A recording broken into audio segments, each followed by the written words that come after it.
From the Psych Hub Podcast Network, welcome to Coming Back Better, a podcast sponsored by HCA Healthcare and in collaboration with Columbia University Department of Psychiatry.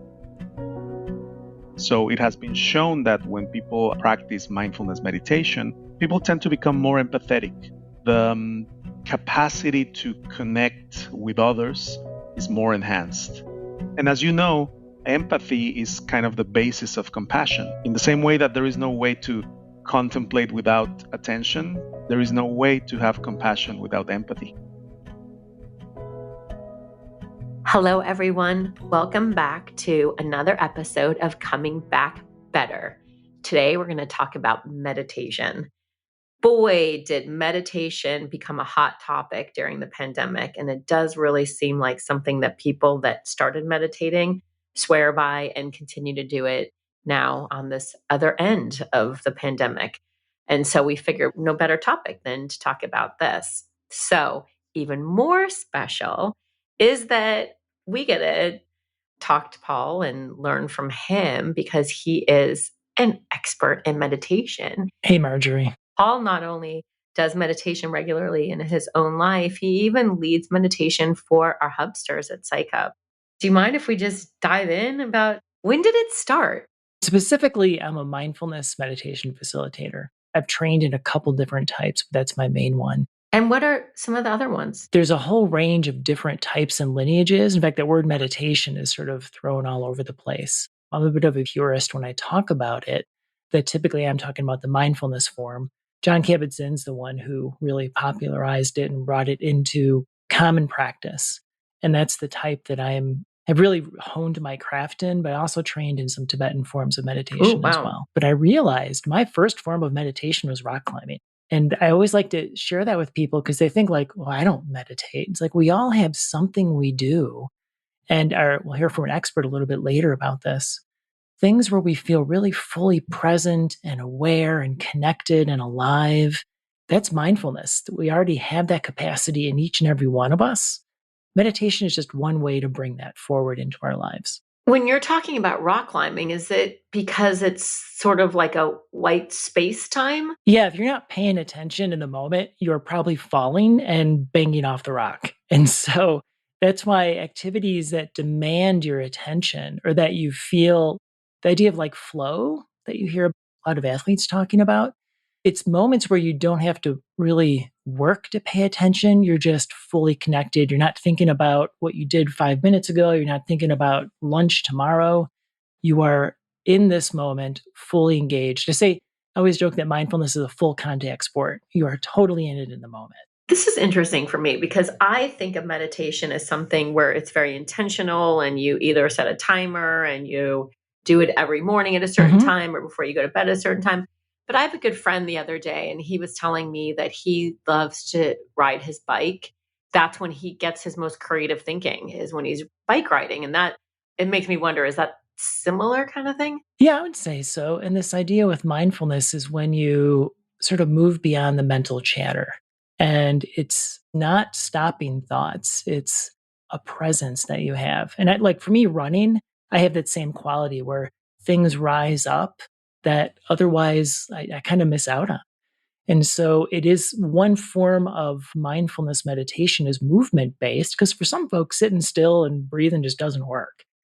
And some people, their doorway in is going to be through like Tai Chi or Qigong or yoga or biking, rock climbing, or running. It's sort of through doing something body-based, we get out of our head and into the moment. Okay, so meditation's a little bit bigger than I thought it was. Yeah. Because I have a really hard time staying focused and my mind gets running in a million directions and I feel like I always fail. But sounds like for you, mindfulness meditation is much bigger than that. It is, yeah. And I hate to break it to you, Marjorie, you're normal when you describe what's going on with your mind. We all have that chatter going on.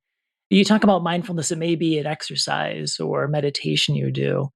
It's also speaking to our awareness. And ultimately, it's how do we show up for our lives? And that this capacity of mindfulness is inside each and every one of us. And meditation is just a formal way with 2,000 plus years of practice behind it to really make this something well practiced, well tuned. It's a way of calling it forward. But we all have these moments where we just feel alive and connected, and that judgy, chatty voice inside our minds goes away. That's accessing our innate capacity of mindfulness. How did you start to veer off and try other things and then hone in on what was the right one for you? So my grad school was a very unique experience. Meditation was part of it. I had 3 years of graduate studies, and every semester there was something around mindfulness, contemplative practices. And I kind of had to do it to get my degree. And upon graduating, I remember thinking, I don't have to do this anymore. So, it just kind of faded by the wayside. I really started to notice a difference in my day, how I interacted when I wasn't doing it. And it's kind of like same thing with exercise. When you stop doing it, it takes maybe a few days, a few weeks before you start to notice that kind of blah sort of feeling. And that's what I found when I wouldn't be doing my meditation. It wasn't evident right away, but I just kind of get irritated, edgy, not quite as connected and quite as sharp. And what I find is when I go back to it, and then that's just helped me. Again, I'm not 100%. And I do informal as well as formal practices. So meditation is, sitting down on the cushion, setting the timer. There's a lot of informal ways to bring it into your day. Like every time you wash your hands, that can be a mindfulness moment where you feel the water, you smell the soap, and you get out of your head and connect with what you're doing. Anytime you're waiting, instead of taking your phone out, and we all do it, waiting for an elevator, waiting for your computer to boot up, you can take a moment to check in with breath and body and your senses.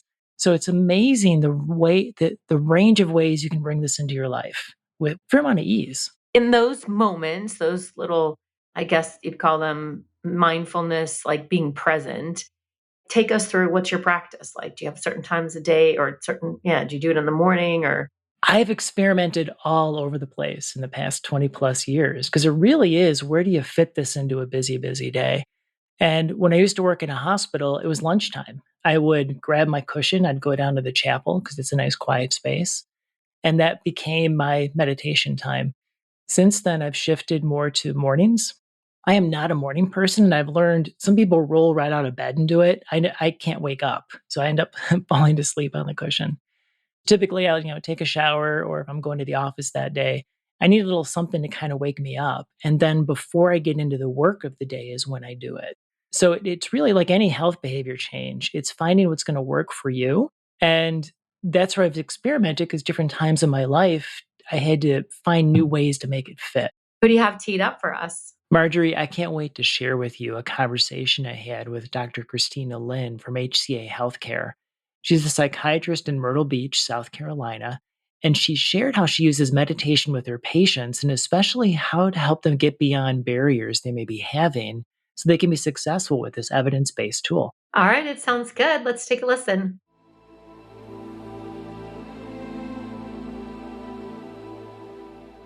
Welcome, Dr. Christina Lynn, and so good to have you here and talking about the topic of meditation. Thank you for having me. I always think it's important with meditation because that word is everywhere these days. So anytime I speak to an expert on it, I always want to hear if you can first define meditation. So what's your perspective on it that we'll be talking about?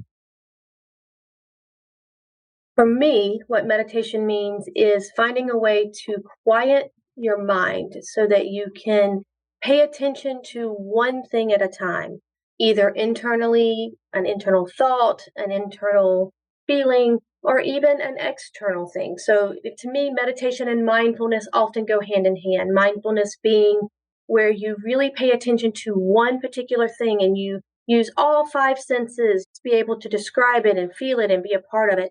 So that you really engross yourself in something, shutting out the rest of the stressors of the world so that your mind can actually really enjoy the moment and take a break and a respite of some sort. Now, I do have to ask, because I'm sure that listeners are like, oh, that sounds great, but I can't quiet my mind. And so I'm sure you get that question. How do you respond to that? It is something that takes practice. And actually what I tell my patients is that you don't go out and play the Super Bowl and never have picked up a football. True. You're not going to meditate unless you've practiced meditation. Mm-hmm. You're not going to get it. Your first time you do it, it's not going to work. I can promise you. You need to try multiple different ways, and there's plenty of aids out there to help you. Okay. And a personal story, the first time I tried it. Please, yeah. I'm a psychiatrist. I can do this. And my advisor was laughing already before we started. And I'm like, set the time clock. I'm going to get 5 minutes right off the bat. I got 15 seconds. All I could do it. Okay. But over the years, I've gotten to where I can get almost 20 minutes of meditation. But it's taken me years of practice and daily doing it and trying different forms because different days require different methods. What's different now from those first early days? 1, practice. 2, finding what worked for me. Okay. Everybody's mind is different and based on your stressors. And like I said, some days I can just go and be peaceful. And some days there's just so much chaos that I have to have something to focus on. Some people can only do it if they have somebody guiding them through meditation, which thankfully the world of technology is here and we have so many apps for guided meditation. True. You can do that. You can try that. For me, all I could think about was critiquing the person guiding me. So it didn't work for me. So I had to come up with something different. Some people use mantras where they find a phrase or a verse or something and they repeat that and focus on that. Some people do an image. Some do progressive muscle relaxation, which is phenomenal, especially for athletes because they're trying to prepare their bodies and their minds. Okay. So really it's finding what fits you. And just because what somebody told you works for them doesn't work for you, that doesn't mean you can't do meditation. Right. That just means you haven't found your meditation. Okay, that's really helpful. The other thing is you have to find a place to do meditation. Okay. So meditation, you can't be sitting in the middle of a train station learning how to do meditation. You've got to go to a quiet place. You've got to remove yourself from your kids, from your work or whatever until you get good at it. Got it, yeah. When you get good at meditation, then you can do it in those public settings. It becomes a phenomenal tool to reduce anxiety in loud, noisy settings because you've trained your mind and you trained your body in order to go into meditation. So having done it for many years, I can be in the middle of anything and begin saying a phrase and my body immediately responds and my shoulders relax, my mind quietens, I take a few deep breaths and things move forward. But that's taken years of practice, not something that I just did one day and said, oh, not for me, not for me. It is no different than if you were playing a sport. You would not just go out and be able to do it. It takes practice. It takes doing it over and over and over again. I love this idea of there's many different variations or types and finding what fits what works for me. We've kind of touched on this, but I think it's helpful to further explore a bit more about what are misconceptions that may get people in the way of giving this a chance. That they can't do it. That's the biggest thing that I hear. I just can't do it. I don't have time to do it. I don't have a quiet space to do it. A lot of people, they don't believe that it's even possible to do it because it comes from a cultural belief, a cultural religious practice in the past. It is a quieting of minds is what we use it for, but it isn't something that's every day. It's not something that you're taught as a young child. You're taught to live in chaos. And so often when something new is brought up to us, our first response is, I can't do that. Right. I don't believe that works. And getting past that barrier is hard. And that's where they think, well, I tried an app and it didn't work.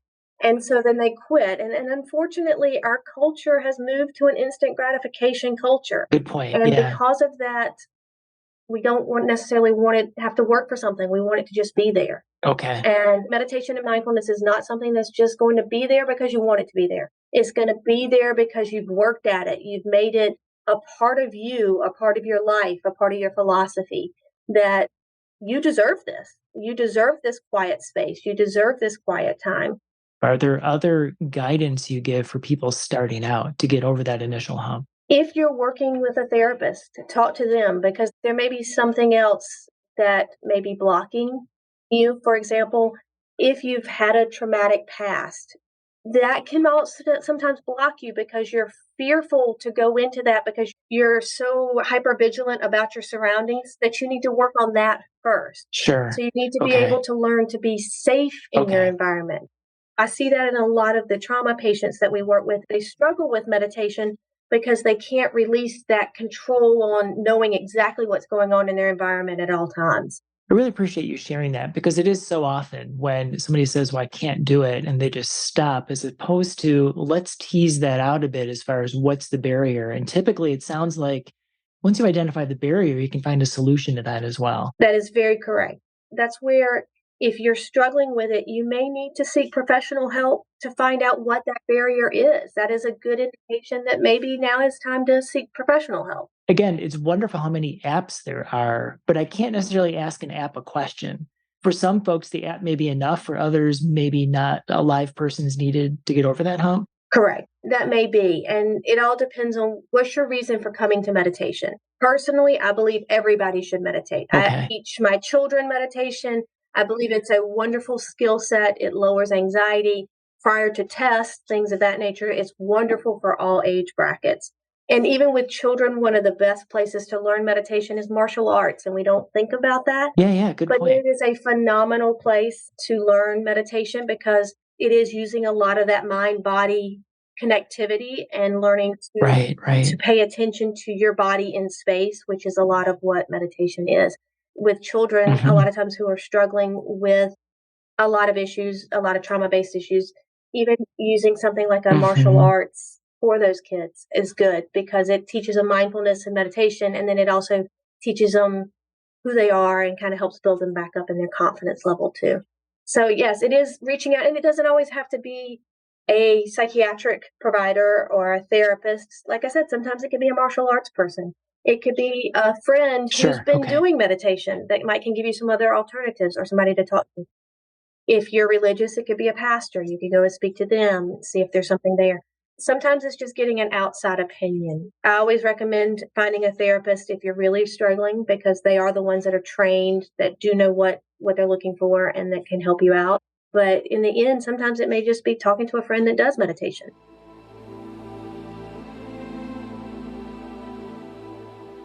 Well, Marjorie, I am really excited to share this expert with you. In fact, I worked with this gentleman, Dr. Eric López Maya, and he is the director of the Mexican Institute for Mindfulness, a leading institution in Mexico and Latin America, which is part of the Global Mindfulness Collaborative at Brown University Center for Mindfulness, and offers mindfulness-based interventions as well as teacher training programs for mental health. And it was just a pleasure to be able to reconnect with Eric, and can't wait to share this with you.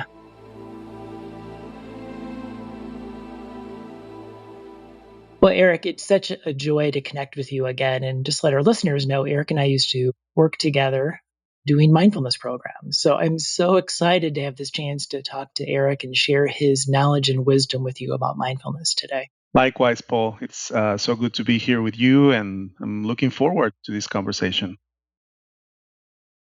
Great. Let's jump right in.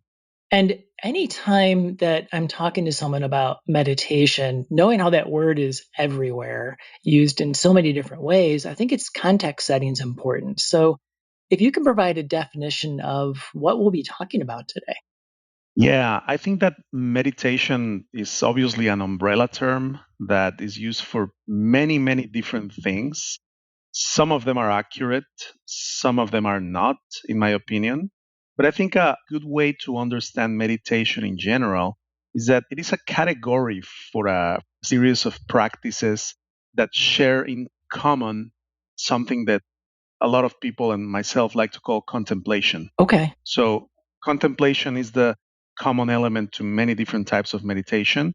And the way in which that contemplation is implemented, or even the type of contemplation, changes from to type of meditation. Another way of understanding this is that meditation, like I said, is a category, it's like sports. And then you have different types of sports. So you have baseball, you have basketball, you have soccer, and probably the most widely known meditation nowadays is mindfulness meditation. So when we talk about mindfulness meditation, we're talking about just one type of meditation. That doesn't mean that all meditation is mindfulness, and there are many other types of meditations who may share some elements in common with mindfulness, but there are other meditations that have little or nothing to do with mindfulness. It's really helpful now learners sort of know the lay of the land that we're speaking to. Recognizing again that mindfulness meditation, the words are everywhere. And I think it is important to identify common myths or misconceptions about mindfulness and meditation. Please share. I was reading about this a couple days ago. I can't remember where, that probably the number one myth or misconception about mindfulness is that or meditation in general, is that when you meditate, you're supposed to be changing what you're thinking. So if my mind is full of stressful thoughts or worries or something like that, then I'm supposed to just go ahead and eliminate those or erase them somehow magically through meditation. So Good luck. good luck. That's what I always say to my students. Well, if that's your purpose, good luck, or tell me how to do it because I don't know how to do it. So, so Yeah. the point here is that in terms of this misconception is that when we meditate, in general, we're not aiming at modifying our experience. Although there are many types of meditation that aim at modifying our experience, Okay. but as a good rule of thumb, I would say that whenever we're practicing meditation, our first intention is just to acknowledge and to note what is already happening, whether it is pleasant, unpleasant, or neutral in that sense. So that's one big misconception. The other big misconception that is almost like a cliche is that you have to earn some sort of special credential or you have to go to a cave or something like that in order to meditate. That misconception has been debunked in the last few years because of the overpopularization of meditation. However, I think it's important to mention it because people need to understand that even short periods of practice can have a meaningful effect on people, meaning that you don't have to go to a 7 day Okay. Good retreat to to know. reap benefits. Obviously, the benefits will be, in general, bigger the more you practice, but even a short 5 minutes a day practice can yield interesting benefits. So, those are two misconceptions. There are many more, but those two I would say are important. What does the research tell us about what does mindfulness meditation do for us? There is fortunately a lot of research that has been performed all over the world, mostly in the US and in Europe in the past, I would say 40, 50 years. There are, I would say, 4 or 5 different areas where we can say with some certainty that Okay. mindfulness meditation and even meditation in general has a positive effect. First of all, and probably the most obvious one, is attention. Because something else that needs to be clarified is that for the most part, contemplation, as I was saying, happens through attention. The function that needs to be active is attention. You cannot contemplate unless you are present or attentive. Ah, good point. So, whenever people practice, they develop and they exercise networks in the nervous system and in the brain that have to do with attention. Okay, makes sense. In many ways, this mechanism of action, this increased attention, is kind of the mediator for the other effects, meaning that Okay. when people are attentive, when people are present, they tend to experience less stress. And this is no surprise because whenever we are in the present moment, we tend to worry less, we tend to ruminate less, and therefore we feel. In the same way that there is no way to contemplate without attention, there is no way to have compassion without empathy. More positive emotions than negative emotions, Okay, which I would interesting. say is also a function in a way of reduce stress. That also happens. Sure. There Okay. is also a good amount of research that shows that mindfulness can impact immune system functioning, for instance, particularly inflammation. There is also a lot of research that mindfulness can help not only to what happens inside of us, whether it is physiologically or psychologically, but also to what happens in relationships. So it has been shown that when people practice mindfulness meditation, people tend to become more empathetic. The capacity to connect with others is more enhanced. And as you know, empathy is kind of the basis of compassion. In the same way that there is no way to contemplate without attention, there is no way to have compassion without empathy. Could we make sure we define those two? Because I think that's a really key point to how mindfulness calls that capacity forth from us and define empathy compared to compassion. For the most part, Paul, and I think most human beings can relate to what I'm about to say, we are lost in thought in regular life. Like Tara Brach, a teacher, would say, it's like we live in a virtual reality of thoughts Right, all day. right. Well And stated. we're like Yeah. swimming in that sea of thoughts all day. Some might think, what's the problem with being lost in thought all day?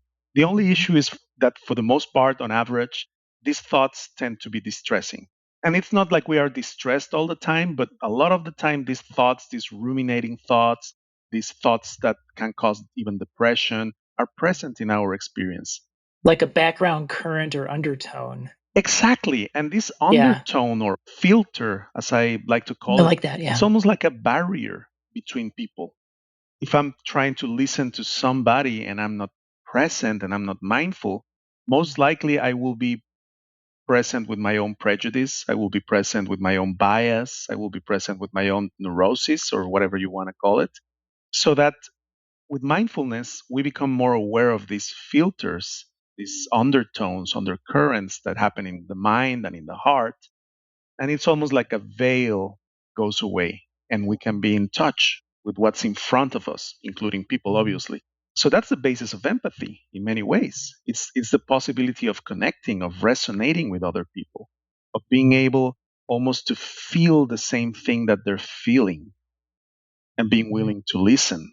That's a good basic way of understanding empathy. Feel with others. And sort of the next step in that regard is compassion, because empathy is just, in that sense, is just the connection without necessarily there being an impulse or a desire to help. So compassion is precisely that, is the desire to do something about the Right. suffering of other people or even ourselves if we talk about self-compassion. Classically speaking, compassion is something that goes outside. It's not for ourselves, but it goes outside. Compassion is the natural impulse that we all have to alleviate suffering when we see it, when we contemplate it. Going back to this disconnection that we experience all the time, it is literally impossible to see the suffering in others if we are not there to see it. So that's what mindfulness, in a way, is all about in terms of what we're talking about. It's the possibility of removing the barriers to connection, and then it's almost as if compassion could arise naturally. The literature and the great teachers of compassion say that It's compassion there. is Yeah. exactly, it's there, and it's sort of like a natural impulse, as natural as the impulse to drink water when you're thirsty, something like that. When you got talking about relationship and immune system, that took me right back to COVID and the pandemic. And I'm curious about during that time, people's interest and use of meditation. Did we see any changes or trends during that time? There has always been an interest on meditation and mindfulness, but with the pandemic, it just skyrocketed. Like everybody was looking for some sort of relief to the stresses of the pandemic, the huge emotional toll that it has taken on all of us. Not only they were seeking relief to whatever stress or depression or they were experiences, but they were experiencing, but also seeking relief or seeking a way to Interesting. navigate Okay. change. I don't know about you, Paul, but I can't remember a single moment of my life so far where change has been so fast paced and so unexpected. And imposed from the outside. Yeah. Exactly, and imposed from the outside because, of course, there are many self imposed changes, and in general, we can manage those better, I think. Okay. But when Yeah. it's imposed from the outside, it's highly stressful. So it's almost like mindfulness meditation or other types of meditation as well could provide with some sense of stability Yeah. Yeah. within the shakiness and the chaos of the last few years. Okay. And that interest just skyrocketed for sure. It's like everybody wanted to meditate. How about post pandemic now, as far as that interest? What are we seeing now? What I would say is that in general, the interest is still there. And I forgot to say that during the pandemic, for obvious reasons, the interest was mostly for people to have some sort of resource to practice online, whether it was an app or an online session or something like that. And now in the post-pandemic era, it seems like a lot of people want to go back to practicing in person. Oh, I mean, okay. live and in person. Because the other component in my personal life and my students and everybody else is that community building has always been important, Oh, but it okay. became Yeah, so yeah, much more yeah. important during the pandemic. And it seems to me that, speaking about meditation, a great part of the effect of the therapeutic effect of meditation has also a lot to do with practicing in community. Together. Yeah, yeah. Well, we suffer together and we heal together, right? That's a beautiful way of saying it, and I Yeah. completely agree with you. It's I think we live in a culture where we put too much emphasis on the individual. Like, you need to practice, you need to do this, you need to do that. It's your success. You got to make an effort. And in some ways, I think it's fine. It's not completely dysfunctional, but in other ways, we forget about community. We forget about this beautiful African concept of Ubuntu. I am because you are. Oh my I am goodness. because you are. That is beautiful. It is so beautiful. In other words, it's just a recognition or an acknowledgement of our interconnection, of how interconnected we are in obvious ways. I mean, in trade, in government, and also in subtle Yeah. ways. We breathe the same air, and we forget about that. That's literal. We breathe the exact same air all the time. One of the definitions of mindfulness, of the original construct of sati in Pali, has to do with remembering. And I think this reflection that we're making has to do with that, just remembering that we are interconnected as well. And that as long as we acknowledge and we nurture that interconnection, we have better chances for healing, for sure.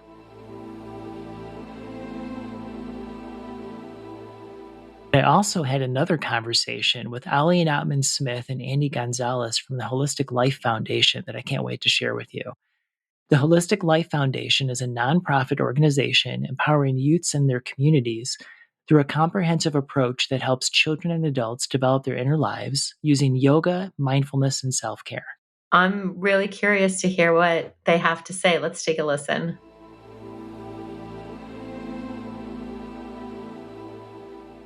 The work you guys are doing is amazing. And so, really wanting to give a chance to share all that with the world today. And I always find when we talk about mindfulness and meditation, because those words mean so many different things to different people, I think it's helpful to have a common definition. And so I'd be curious, when you guys are talking about mindfulness and meditation, how do you define these topics? When it comes to mindfulness, we like to use three different concepts. So a combination of centering, awareness, and presence. So sometimes you may find that you're off center. And as you're more aware, you'll catch yourself when you're off center and be able to use whatever particular practices you are to bring yourself back to center. So you can be in the present moment, the focus of not being in the past or being in the future, but being in this now moment, this present moment. I always find that when speaking to people about mindfulness, it's such personal path or personal journey really speaks to how they use these tools and techniques, because it is so much more than a tool or a technique. I'd love to hear from you about your personal path or journey with studying and practicing and what impact it had upon your lives. Ali and I are brothers. We grew up in a house where our dad kind of forced us to meditate before, like, we went to school. Literally, he was a hard ass, like, Okay. basketball coach and gym teacher in a high school. Oh, So he had interesting. that type of Okay. mentality, but he also was into contemplative practices and yoga. So he forced his kids to meditate. But as far as when we got on our own path, I think when we first started, it was more of going to like a lake where there's a lot of long needle pines where we could do a lot of breathing practices, pranayama. We could do a lot of asanas, postures, a lot of kriya yoga, and a lot of different types of meditation. That's what we needed at that time to kind of like do the experiments with our body to see what these practices actually did to us. Our teacher would always tell us, don't believe nothing I'm saying. He would use a little bit more profanity. We used to call him like Sam Jackson of yoga Okay, teachers. He cool. used that much profanity. He said, I could be lying to you. You have to do the experiment and see what the benefits are for yourself. We learned a lot of practices, but I think as, we progressed, one thing that he always told us was that yoga and meditation and mindfulness for that matter isn't something that you do, it's something that you are.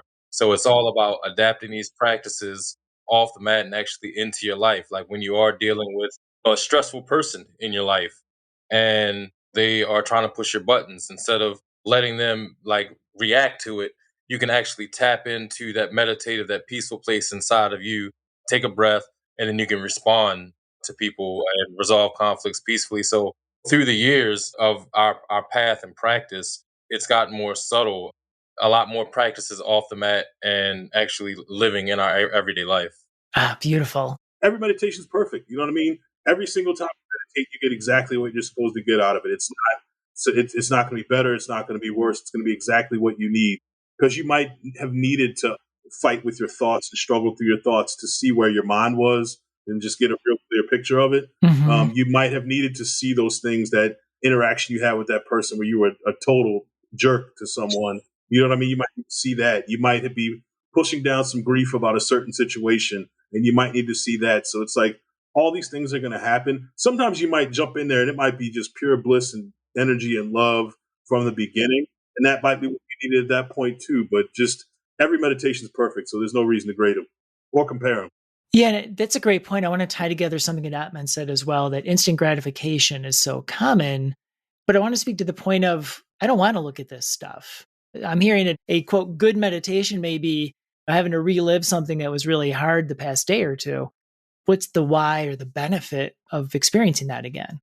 I mean, you can let it sit in there and linger and eat you up from the inside if you want to. You know what I mean? And it's like that energy is going to be there. You know what I Well mean? said. Yeah, yeah. Okay. It's going to be there, and it's going to like explode over in some other way, or it's just going to eat you up from the other. So it's going to turn into a negative interaction, or I'm not going to say negative because it's just a low vibrational interaction with yourself or someone else. You might as well sit there and face it and deal with it inside, where you can work your way through it. When you get to those tough points in your meditation, there's bliss on the other side every single time, but you got to work through those difficult points. Okay, it's going to be there no matter what. So I might as well approach it in this way. So I want to now move into the program, you guys, Holistic Life Foundation, and hear about this program and what led to you developing it, not just for schools, but also when I read up on the work you do, how it's really about underserved communities. And so how did this all begin? A lot of it had to do with me and Atman's upbringing in West Baltimore. I mean, I think that's where it started. We had meditation in our lives. We went to a private school, friend school of Baltimore, and all of our friends went to the local neighborhood school. And we saw the disparities in like the opportunities and the resources that we had at our private school versus what our friends were experiencing at the local public school. Before, when we lived in like early 80s, crack hadn't hit in Baltimore yet really big. So our neighborhood was a place of love and connection and oneness, and like had like a built-in mentoring system with our oldest and brothers and sisters from our neighborhood. So it was like we had resources growing up above and beyond just our parents, and our parents were awesome, but there were just other resources in our life. Once we moved back into our neighborhood after getting into our practice, none of those supports were there. The schools had even less resources. The like crack had decision. So I think it was wanting to bring yoga and mindfulness to people to connect to themselves, so they connect to something bigger. And I think that was kind of where it started, loosely started. Sometimes people talk about mindfulness and meditation, yoga, it's sort of selfish. It's all about me. And I'm hearing for you guys, it's all about community. Yeah, and empowering communities. You know what I mean? I feel like a lot of people, when they want to go into a place and they want to share these practices, it's about going to save people and going into to be a teacher. We go in to make teachers. We want to Love go it. in, empower people with the practice so that they know how to use it for themselves. Our teacher used to always say this, like after he would drop a gem on us, he would be like, man, I'd be much remiss to withhold this information. And honestly, that's how we felt also. Like, we were blessed with, like Ali always says, it's like when we went over to our teacher's house, it was like we were back in college or like in graduate school or getting our doctorate, because he would be blessing us with so much information from, a vast variety of sources. We felt blessed with the information. It wasn't even just a little bit of information, it was just flooding into us, changing the way we thought. The practices were changing the way we were feeling. And, we kind of saw the suffering that was going on in the world, and we were rich. Our teacher would always say, these practices make you rich. And we used to look at each other like, man, we are broke as hell. What are you talking about? But he really meant rich in love, rich in spirit, rich in health, and all that stuff. People kept asking us, why are we so happy? So we noticed the people that had all of the material needs met, they weren't happy. So we knew that we had to start sharing them not only with our friends, like Ali said, in the community, because they say like Maslow's hierarchy or basic needs, and we're looking around and like those aren't basic needs. These needs aren't getting met. They may be basic needs, but most people don't have them. So we were teaching people how to mentally be strong, physically get stronger, and then also through the nonprofit provide resources for them to eat a little better, get jobs, and all that type of stuff. Can you share about this replacement for detention program you guys came up with? It's called a mindful moment. So it's a mindful moment program. Basic concept is it's a alternative to suspension type room. So what we did was we created an oasis in the school. There's a room that we build where it's just peaceful. You can imagine there being Himalayan salt crystals and oil diffusers and fountains and pillows and cushions and tea and posters with positive affirmations in it. So it just doesn't feel like you're in school. And we're trying to give them a little break from being in that school atmosphere. The basic concept is to remove punitive practices from schools. We don't see the benefit of that when a kid is going through something, whether it's some trauma that they faced, it's an environment that they're going through at home, they're tired, they haven't eaten what they needed to. A lot of times they act out. And instead of just punishing a child because they're acting out or being defensive in some way, shape, or form, we thought, hey, why don't we let the child speak, give them a voice, and give them some practices that can help them in the present moment and through the rest of their lives. So they come down to our room, anywhere from 10 to 15 minutes. They listen. They have our staff comes, they approach them. We listen. We do active listening and mirroring. We don't do any counseling because we're not counselors, but we basically just give that child a voice and then say, hey, I can see you're going through this adverse situation.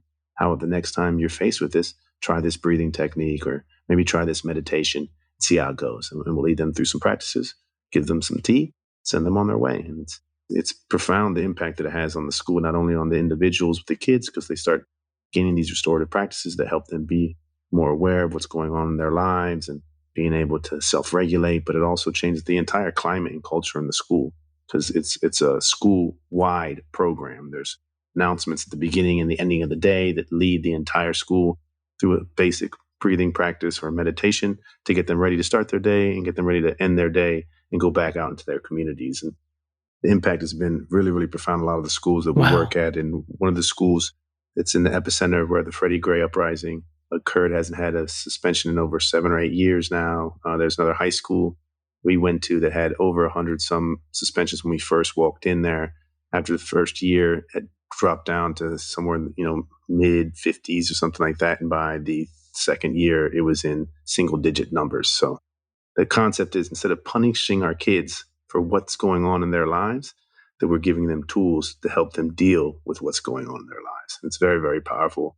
And it's something that we're hoping to implement all over the nation right now. We have a partnership with the Clinton Global Initiative where they're helping us move this program into 5 cities across the nation. And we'll have a study done by the Trauma Research Foundation to show the efficacy of the program. We're always teaching the kids to be teachers as well, that it spreads out into the community. And that's where we're rebuilding the community as well. So we're teaching these kids techniques where once they learn how to self-regulate, they go home and they see their mother come home and they can see that she's stressed out. And they'll say, hey, Mom, why don't you sit down? Let me teach you a breathing technique. Or they'll do that with another family member or some of their friends. And that's when that impact not only spreads from the school, but the entire community. And that's what we talk about in our book, Let Your Light Shine, that we're rebuilding communities with a lot of these practices and techniques. I think one of the coolest things about that program is the numbers start off really high at the beginning of the year with traffic, with kids that are in crisis coming down there. And our staff, we're not counselors. So, we do like active listening and mirroring when the kids come into the room, which is empowering because no one ever listens to the kids. And then, like you were saying, like we teach kids about stressors, how the stress plays out in their body, whether they clench their fists, tighten their jaw, play with their hair, fold their arms, how the stress plays out in their body. And then we give them a practice to be able to do to kind of help them get back to homeostasis, whether it's a breathing practice or a meditation. And during the course of the year, the kids know, all right, well, this teacher is, I don't really get along with her. Let me do my practices before I go in there, or even when she does something or he does something that kind of pushes my buttons, or that classmate is in this classroom. They have preemptive measures to help prevent them from being in crisis. So the numbers dwindle down during the course of the year to where, like, near the end of the year, the room is hardly ever used and kids are just self-regulating. So, it's like Andy was saying, it changes the whole climate of the school. And, kids, instead of reacting to different negative stimuli, they're responding to it, resolving the conflicts peacefully for the most part. So, I mean, sometimes, kids can be kids, but, the numbers have been amazing as far as teaching kids how to self-regulate. Yeah, I mean, my heart's just warming up right now listening to you all. You guys give me hope. We've come through some tough times here the past few years, and hearing that this is possible and doable. And there's a realness about the way I hear you approach something that some people feel like, well, this isn't for me, it's out of touch, or for somebody else. And you guys come back like, no, it's for everyone. So let's get this out to everyone. So thank you so much for your time today.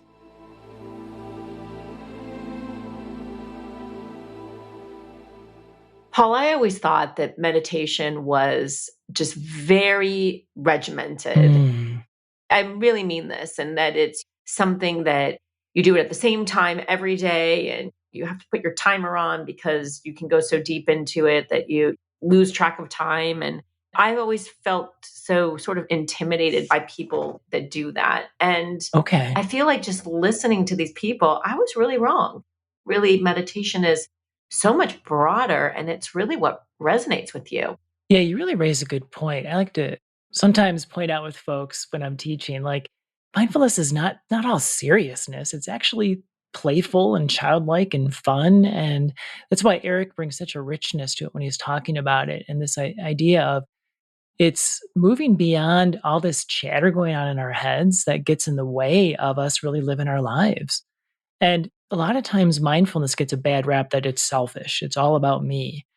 And yeah, it starts out with self care and self compassion. And in the end, though, when I allow myself to sort of let that chatter be less of an obstruction, I show up more in relationship and I show up more compassionate and caring. And I really think Eric spoke to that in a number of ways today, that we step outside ourselves and into, and that's what really mindfulness is about. First, how do I relate to my own thoughts, emotions, and physical sensations? And then I turn it outwards. How do I relate to you and the world? And there's a whole like ecological aspect to it about, recognizing how I care for the earth as well. So it's really endless the way we can apply this capacity that, again, we all have within us. This idea about being present, right? Like, how do you stay in the moment and let this moment be the meaningful thing? Because so much, I think, of our anxiety happens when we start thinking about the future, worrying about the future, or vice versa, about going backwards, right? Like, you just ruminating about things that have happened in the past. I like this notion that mindfulness helps us stay present. This human capacity of anticipation has allowed us to evolve into the wonderful beings and create this wonderful world. But when that begins to spin on itself, anticipation turns into that anxiety, that worry, and fear. And mindfulness lets us catch that in the act and begin to sort of dial it back. I don't have to get all wound up in that way. The other key thing is a lot of times people define mindfulness as just being present, and that's missing half of the understanding. It's being present without the judging, without the striving. And people are like, well, I can't stop judging. It's like, well, you don't stop judging. First, you notice it. And when you notice something, you can't act upon it.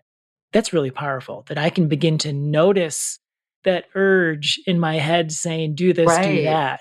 I drive stick. I don't know if how many people are left who drive. I love driving stick. That doesn't surprise me for some reason. I can see that about you. And so this metaphor doesn't work as much as it used to, but when you press down on that third pedal, the clutch, it disengages the engine from the wheels.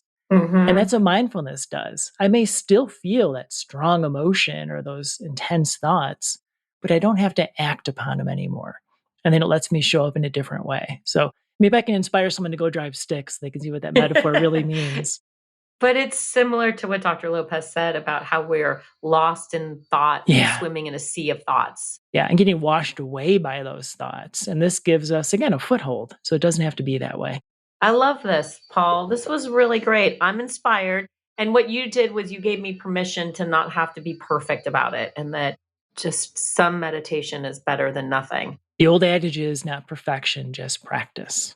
All right. Well, Paul, another great episode. I have left inspired. Yeah, thanks, Marjorie. I'm going to start meditating. So TBD, I will get back to you on some kind of report. Okay, I'll stay tuned. All right, everyone. I'm looking forward to next week. We're going to tackle a really tough conversation about race. So looking forward to seeing you all next week. And in the meantime, I hope you have a mindfulness week and took a few things I know I did that we learned this episode, and see you all next week. Thanks, Marjorie. See you all next week. If you'd like to reach us, you can do so at podcast@psychhub.com. To be notified of new episodes, don't forget to like, subscribe, or follow wherever you're listening. And reviews are so helpful, so please do leave one if you can. It will allow others to find us and join along. Coming Back Better is executive produced by Jacob Morrison. It is produced and edited by Juliana Castro. The series was developed in collaboration with Linda Rosenberg, Carla Cantor, and Kristen Watson from Columbia University Department of Psychiatry, and Manisha Shah, Dr. Frank Drummond, and Amy Rushton from HCA Healthcare. Research is assisted by Melissa Leaf. Show artwork was created by Arnella Jangoli and Ashton Smith. Audience strategy is by Alyssa Fackler, Sarah Hale, and Alyssa Yarama. A very special thanks to Andrea Wolbach, Trevin Stegall, Evelyn Valentine, Kaylee Sneed, Julie Plummer, Thad Thomas, Paul Kay, and Elizabeth Roosevelt. Coming Back Better is a co-production from PsychHub and Columbia University Department of Psychiatry and is brought to you by HCA Healthcare. I'm Paul Deger, and my co-host Marjorie Morrison and I thank you for joining us. See you next week.